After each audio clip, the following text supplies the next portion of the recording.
To get started with the recursive version, we are once again going to start by a cut and paste of the iterative version.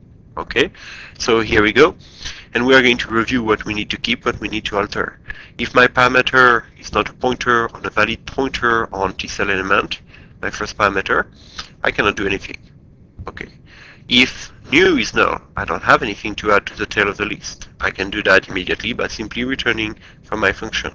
If list equal null, actually, well, that means that my linked list is empty, and I can simply say that star list equal new and be done with it. Okay, so this is still valid.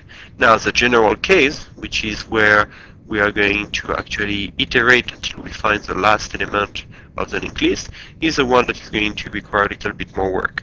What is the logic here? Well, like in our previous example, T-cell display, this condition here, this condition here on line 30 represents, once I negate it, the condition which is going to make me break out of the loop.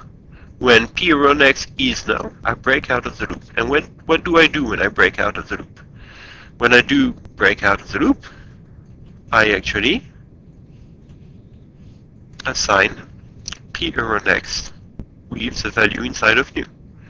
Okay, I'm just rephrasing things, okay? When this condition is true, I get out of the loop, and I do this. So what I have here is my stop condition for the recursion. When I reach p(x) equal null, p(x) equal new, and I am done working, can return from that function. So of course we are going to get rid of p, as we did before, because we really don't need it in the recursive version, and we are going to use directly testing if star list around x is null, then star list around x is new. What if I am not in that easy to sort out case? Okay, what does that mean? Well, in my iterative version, that would mean simply that I have to keep iterating.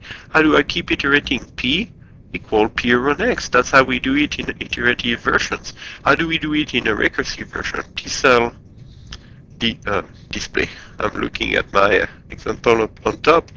T-cell addtail is called recursively with two parameters. The second one, new, doesn't have a reason to change. The first one is the address of a pointer to the next element of the list.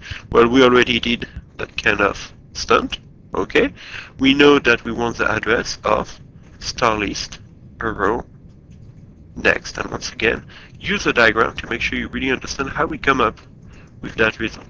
Alright, so we are in pretty good shape here with our recursive version. Let's check for syntax error. So I'm saving the file. I'm going to go to the terminal. We're going to check for syntax error and then test our function. So this is a recursive one. Let's compile it. Syntax errors are okay. How does it run? The same way than the iterative one. So we did our job successfully here.